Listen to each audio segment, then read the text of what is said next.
Classificação indicativa. Livre para todos os públicos.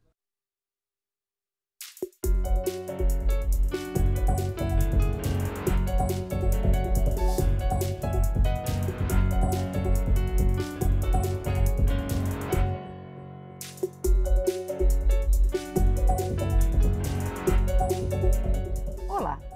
A Câmara dos Deputados criou uma comissão especial para analisar as propostas de combate à corrupção apresentadas pelo Ministério Público à Câmara, com 2 milhões de assinaturas de apoio. As 10 medidas contra a corrupção foram base para o projeto de lei apresentado por um grupo de parlamentares. Entre as principais medidas está prevista a criminalização do enriquecimento ilícito de funcionários ou agentes públicos, aumento das penas para a corrupção em altos valores e outras garantias que permitam a prevenção e o combate à corrupção.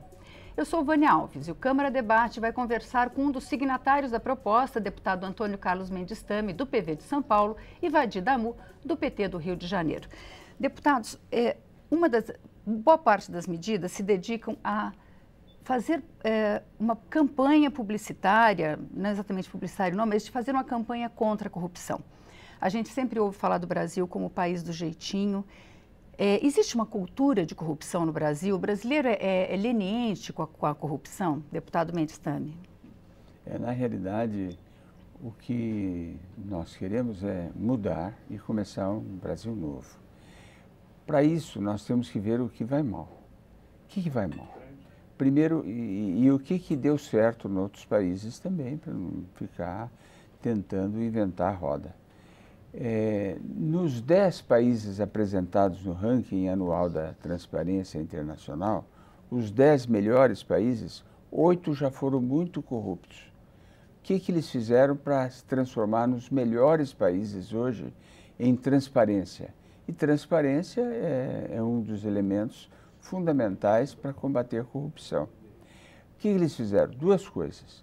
Primeiro, investiram maciçamente nisso que você acaba de falar, que é a conscientização popular, para acabar com o jeitinho, fazer com que a população abomine atos de corrupção e dê a sua parte no sentido positivo, combatendo aquilo que é exceção, que não pode ser a regra.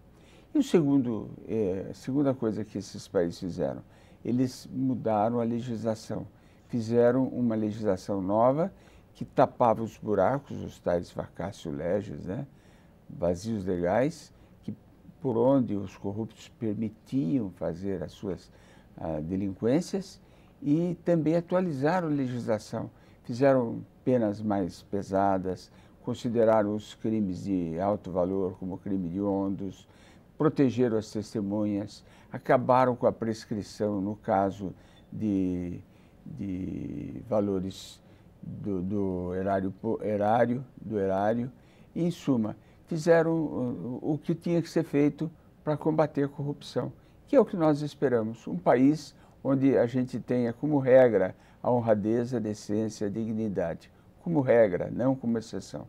Deputado Vadi Damu, como é que o senhor vê? O brasileiro, ele é leniente com a corrupção? O senhor acha que existe uma cultura, assim, de que não, se funcionar, tá bom? Olha, eu não acho que exista essa cultura, não. O que eu percebo, muitas vezes, é exatamente em relação àqueles que bradam contra a corrupção, que vão para as ruas com camisas amarelas, da CBF contra a corrupção, e muitos deles que sobem à tribuna aqui para bradar contra a corrupção, quando vai se ver, são exatamente aqueles que praticam corrupção. Ou sonegam impostos, ou dão propina lá para o cartório, para o guarda da esquina, enfim. O que nós temos, do meu ponto de vista, eu tenho uma posição contra-majoritária em relação a essas medidas, por exemplo, é criar mecanismos de prevenção sem a corrupção, mas não é dentro do direito penal. Eu outro dia estava lendo um depoimento de um dos juízes da chamada Operação Mãos Limpas, lá da Itália, que é o parâmetro utilizado, sobretudo, pela chamada República de Curitiba. E eles dizendo, olha, a Itália continua tão corrupta quanto antes. a Operação Mãos Limpas, infelizmente, não serviu para o aperfeiçoamento das instituições jurídicas italianas. Serviu muito para mim, magistrado, né? Que me tornei famoso, que sou apontado nas ruas como herói nacional, né? Ganhei fama, ganhei respeitabilidade. Foi um gesto de absoluta sinceridade, né? Mas, infelizmente, não foi esse o caminho melhor escolhido para debelar a corrupção em nosso país. Então, eu acho que não é dentro... claro que tem que haver medidas penais, eu acho que o nosso ordenamento jurídico ele já está absolutamente farto de medidas legislativas de cunho penal e que não resolveram, né, até hoje. Se você pegar de 15 anos para cá, o que foram editadas de leis em relação ao combate à criminalidade de colarinho branco, etc., e isso não diminuiu criminalidade nenhuma. Nós temos que adotar medidas, usar a imaginação fora do direito penal para criar, no âmbito da administração pública, medidas sim, preventivas, que previnam a corrupção, né? Medidas administrativas, medidas legislativas. A cultura que há aqui no país, essa sim, está se transformando numa cultura com muita proximidade com elementos fascistas, do ponto de vista ideológico, que o direito penal resolve tudo. O direito penal resolve os nossos problemas de criminalidade urbana, o direito penal resolve a vida, né? Isso não é verdade. Já está mais do que demonstrado que isso não é verdade. Pois é, uma das coisas, sempre que tem algum caso de comoção nacional, casos que impactam a opinião pública, o Congresso vota medidas de agravamento de pena e, no caso, essa proposta torna crime hediondo a corrupção em altos valores. O senhor acha que isso é capaz de inibir? A pessoa vai deixar de ser corrupta porque o crime vai ser hediondo? A possibilidade dele ser pego é provável? Bom, como em primeiro lugar, eu acho que a Operação Lava Jato em si, sozinha, ela não consegue corrigir o país. Tem razão o deputado do Rio de Janeiro, Vadir. A Operação Mãos Limpas na Itália, ela não resolveu e a nossa Operação Lava Jato sozinha não vai resolver.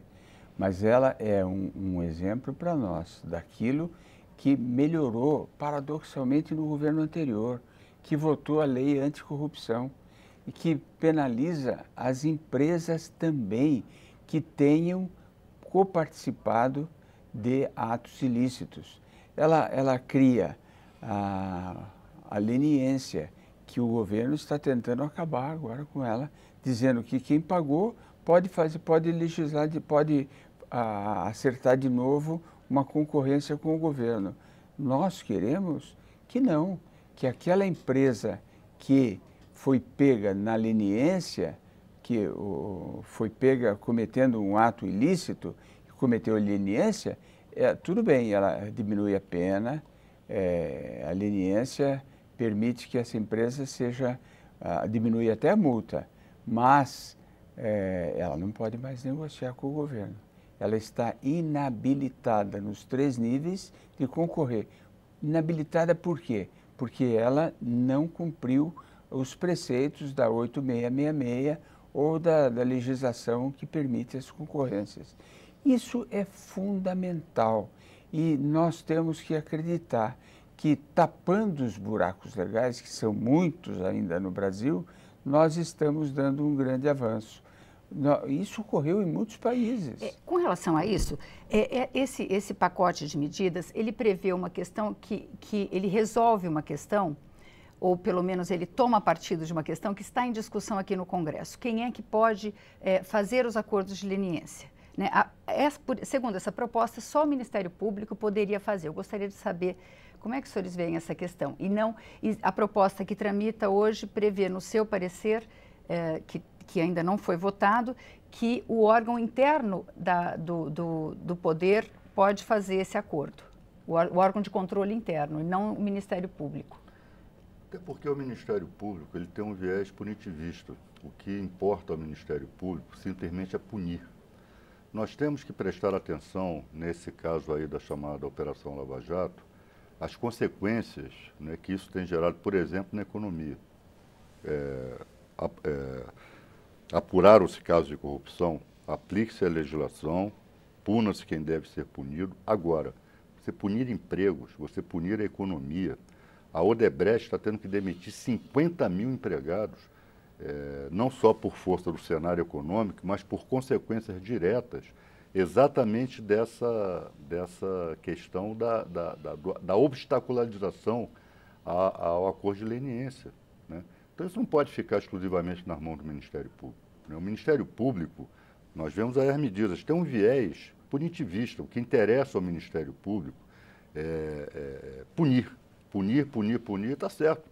A pessoa física que praticou, porque essas empresas, tudo que elas fizeram foi corrupção, são empresas antigas, são empresas da infraestrutura que construíram a infraestrutura brasileira, que, aliás, onde sempre houve corrupção, se a gente quer se debruçar sobre medidas preventivas da corrupção, que não seja só o direito penal, nós temos que é o setor de infraestrutura. Desde Getúlio Vargas, né, e passando pela ditadura militar, muita gente acha, né, os saudosos, né, não, na ditadura aperfeiçoou-se a corrupção. E o que facilitou também o aperfeiçoamento da corrupção na ditadura, com essas mesmas empreiteiras, foi a censura à imprensa. Hoje, a transparência, a publicidade, etc., são fortes, embora haja muito abuso nisso também, mas são fortes aliados, né, no combate à corrupção. Agora, e dá a impressão de que a corrupção cresceu. Não, porque agora os episódios são divulgados, os episódios são noticiados.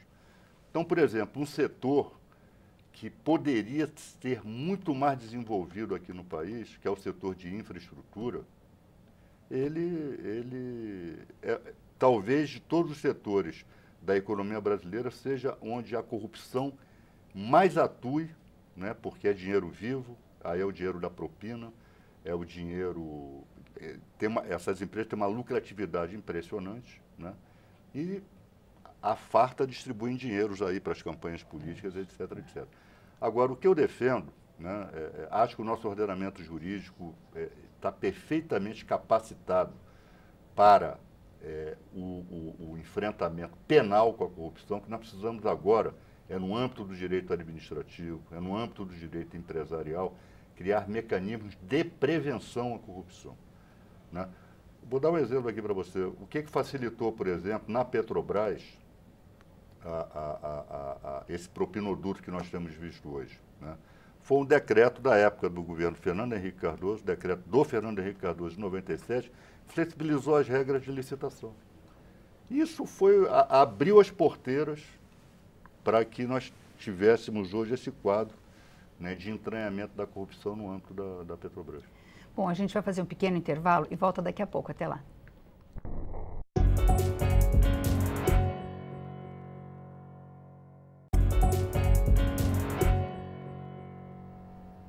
O Câmara Debate está de volta. Hoje nós conversamos sobre as medidas de combate à corrupção que vão começar a ser analisadas pela Câmara dos Deputados.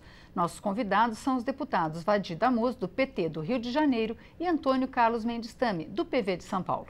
Deputado Vadi Damus, essa proposta, ela traz uma medida que sempre causa muito polêmica aqui também no Congresso, que é a diminuição da possibilidade de recursos nos casos dos crimes de corrupção. Eu gostaria de saber qual a sua opinião sobre isso, permitir só um agravo um embargo de declaração por acórdão, medidas restritivas dos recursos possíveis nesses casos. O senhor acha que é possível fazer uma exceção? Isso, do meu ponto de vista, é abertamente inconstitucional. Por que a corrupção no conjunto dos delitos, no conjunto dos crimes, por que a corrupção é mais grave que o estupro? Por que a corrupção é mais grave do que o homicídio? Isso não tem cabimento, isso é abertamente inconstitucional.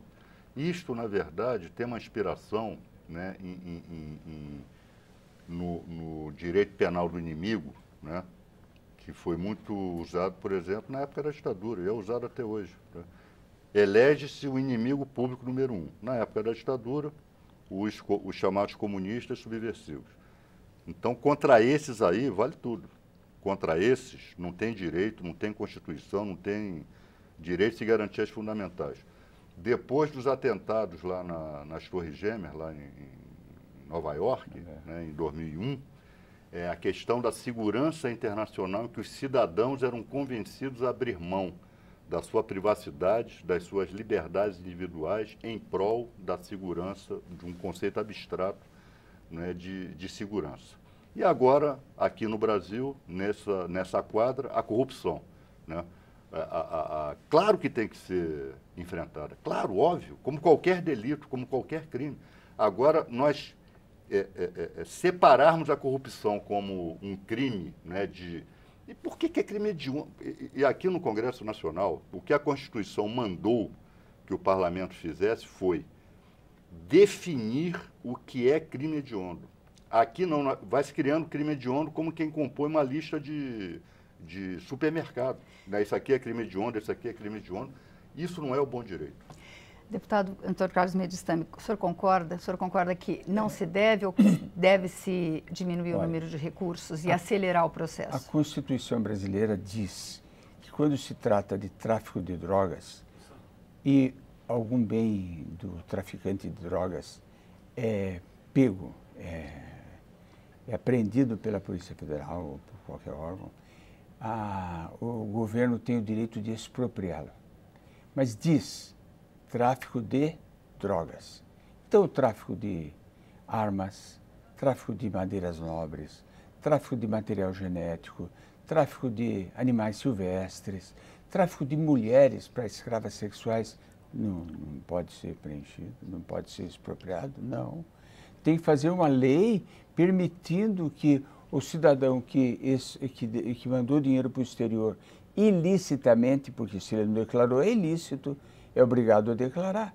Então, ele possa trazer desde que pague uma multa. Ora, isso pagou, levou? O que é isso? Agora nós estamos legalizando também os jogos de azar. O próprio nome já diz, jogos de azar. Nós estamos legalizando porque criam empregos. Nós estamos permitindo que grandes empresas continuem trabalhando no Brasil, porque senão elas vão demitir. Ora, na verdade, não são elas que fazem o serviço. Nós temos umas 10 grandes empresas no Brasil e 400 empresas médias, que são aquelas que são subcontratadas para fazer o serviço. Eu fui secretário estadual de Recursos Hídricos. Eu não contratei uma grande empresa para fazer o serviço. Contratei sim. Contratei um consórcio que era das grandes empresas. Mas não foram elas que fizeram. Quem fizeram foram as empresas médias. E por isso nós temos um espaço imenso. Se quebrarem essas empresas, as empresas médias vão ocupar o lugar das grandes. Não há problema nenhum. Delinquiu, tem que ser punido. Agora, não punir porque essas empresas são grandes demais, porque elas vão criar muitos empregos, porque elas vão afetar a economia, isso é uma falácia. É dizer que a Operação Lava Jato é que está prejudicando a nossa economia. Não é. A Operação Lava Jato é um exemplo para nós. Mas se nós não mudarmos a legislação, não vai mudar nada. Vai continuar o Brasil vai continuar sendo uma Itália. Isso que nós estamos fazendo hoje, divulgando pela imprensa, já é um aumento da conscientização. E uma das poucas unanimidades nacionais hoje é o combate à corrupção. Deputado Valdir Damu, a lógica por trás de boa parte dessas propostas é de que o financiamento eleitoral é um problema hoje no Brasil. E uma das propostas, algumas das medidas, prevêem a criminalização do Caixa 2 e a responsabilização dos partidos. O senhor acha que isso é possível? A responsabilização objetiva dos partidos? Criminalização do Caixa 2, eu estou absolutamente de acordo, né? Eu acho que, até porque, com a decisão do Supremo Tribunal Federal, que declarou inconstitucional o financiamento empresarial, a tendência de aperfeiçoamento do Caixa 2 nas eleições daqui para frente cresce muito, porque seca a fonte de financiamento. Então, todos aqueles, né, que estavam acostumados a ter suas campanhas eleitorais financiadas lícita ou ilicitamente, a maior parte ilicitamente, mas havia as doações lícitas. Não vamos aqui também retroagir para ficar dizendo que todas as doações, aliás, há uma tendência também nesse sentido, de criminalizar o passado. Está proibido a partir de agora, uma decisão que, aliás, deveria ter sido adotada pelo Congresso Nacional e não pelo Supremo Tribunal Federal, mas enfim. Então, criminalizar o Caixa 2, perfeito. Agora, daí a... porque, olha só, pessoa jurídica é uma ficção jurídica. Pessoa jurídica, quem pratica crime são as pessoas físicas. Pessoa jurídica é uma ficção que o direito concebeu, que o direito inventou, né? Como aperfeiçoamento para distinguir determinados atos da vida em relação ao indivíduo e às empresas. Quem conscientemente pratica o ilícito é lá o diretor da empresa, o executivo, etc. Esse tem que ser... Agora, o mesmo raciocínio é para o partido político. Se o dirigente partidário ele praticou esse ou aquele ilícito, praticou crime de Caixa 2, praticou qualquer que seja o ilícito, quem tem que ser punido, quem tem que ser processado e responsabilizado é o dirigente partidário, não o partido, né? A não ser que se demonstre que aquele partido foi criado ou aquela empresa foi criada para praticar crimes. Essas empresas não foram criadas para praticar crimes e os partidos, pelo menos até onde eu saiba, não foram organizados para praticar crimes, né? Agora, daí a caçar o registro de partido, pelo amor de Deus, eu sou absolutamente, talvez seja uma das poucas medidas aí desse pacote que eu efetivamente aprovaria. Eu acho que tem que criminalizar o Caixa 2, sim. Senão essa decisão do Supremo Tribunal Federal ela pode se tornar inócua, né? Seca o financiamento por um lado, mas aí passa-se efetivamente a atividade clandestina do Caixa 2. Como você vê essa questão, deputado? O deputado está falando uma coisa muito certa, muito correta. O atual sistema jurídico brasileiro permite a penalização? Permite. Mas o que nós queremos mudar? Queremos mudar a prescrição, é uma das propostas. Quando se chega aos 70 anos, a pessoa ainda está viva, hábil, agitada, viva, querendo... Candidato a presidente da República. Isso, temos diversos. Com 70 anos, muitos. Acima de 70. Por que a prescrição cai para metade aos 70 anos? Pode cair aos 75, como nós estamos querendo agora com a PEC da Bengala. A PEC da Bengala é permitir que a pessoa fique no cargo até os 75 anos, quando ele será submetido à aposentadoria compulsória. Outra coisa, quem tem 20 anos, por exemplo, tem a metade da prescrição, porque ele está naquele buraco negro de 18 a 21. Ora, de 18 a 21, por que a prescrição para aquele jovem é metade? Quando cai para metade a prescrição, é um horror. Nós temos hoje 3.000 agentes públicos, nos quais se incluem aqueles que têm mandato, nós dois estamos inclusos nesses 3.000, que são ficam livres porque a sua penalidade prescreveu, ele não é mais punível, porque a prescrição demorou muito. Nós temos um direito, o direito ibérico é baseado nas convenções filipinas. As convenções filipinas têm um fulcro, o fulcro é a presunção de inocência. Então, o sujeito tem direito a perquirir a sua inocência, entrar com recurso, e vai olhar o direito saxônico, anglo-saxônico, se é igual. Não é, não. No Brasil, se fosse aqui, o Mike Tyson jamais seria preso por estupro, como ocorreu nos Estados Unidos. Houve a presunção de que ele, com aquela jovenzinha, os dois sozinhos no quarto, ele, um grande lutador, cheio de músculos, assim, que ele teria feito realmente valido da sua força. Aqui no Brasil, seria a palavra dele contra a palavra dela e acabou. Agora, essa proposta diminui a possibilidade de prescrição para os crimes de corrupção, né, deputado? Sim. Não seria para os crimes em geral. Não, mas a prescrição, ela não ataca os crimes de corrupção, ataca a prescrição. Então, existem projetos que diminuem a prescrição nos crimes contra o erário, em geral. Agora, a gente tem um último minuto, eu gostaria de saber como é que o senhor vê essa questão da responsabilização objetiva dos partidos políticos. O senhor acha que isso é possível? Eu acho muito difícil. Eu concordo com o deputado Vadir, do PT do Rio de Janeiro, de que há que se diferenciar a pessoa jurídica da pessoa física. Isso não há dúvida. Só que a dificuldade é conseguir saber quando que o partido está envolvido ou não.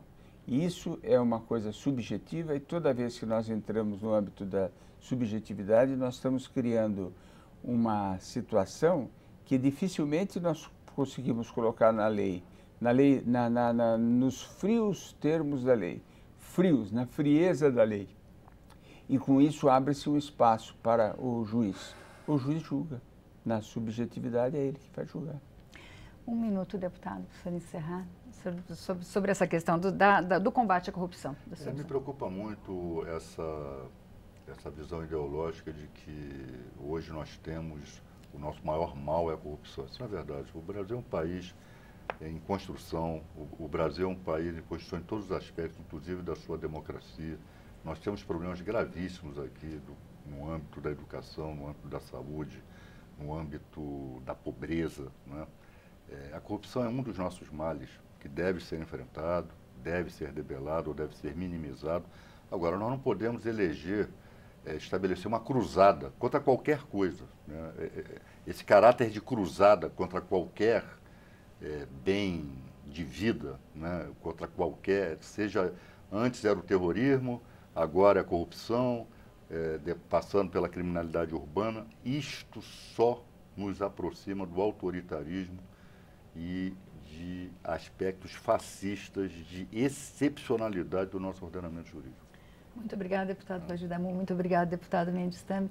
O Câmara Debate termina aqui. Se você quiser rever este ou outros programas, vá à nossa página, câmara.leg.br. Nós também estamos no YouTube. Obrigada pela audiência e até a próxima.